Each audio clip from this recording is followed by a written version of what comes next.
This is London calling in the Eastern Service of the BBC. On this wavelength, we are now broadcasting a special news bulletin in Bengali.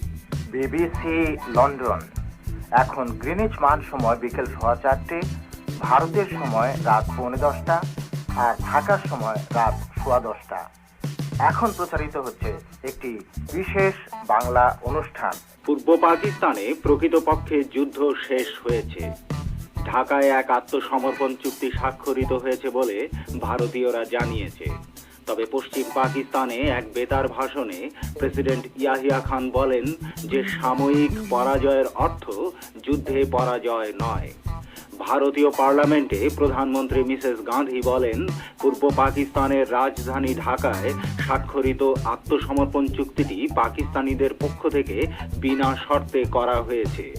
আজকের ঘটনাগুলোর শুরু হয় পূর্বাঞ্চলে Pakistani commander আত্মসমর্পণ করতে রাজি হয়েছেন এ ঘোষণা পাবার সঙ্গে সঙ্গে। অল ইন্ডিয়া রেডিও থেকে প্রচারিত এক বেতার ভাষণে মিসেস গান্ধী বলেছেন যে ঢাকায় আত্মসমর্পণ পত্র স্বাক্ষরিত হয়েছে। এতে পূর্ব পাকিস্তান কমান্ডের পক্ষ থেকে লেফটেন্যান্ট জেনারেল নিয়াজি স্বাক্ষর দিয়েছেন।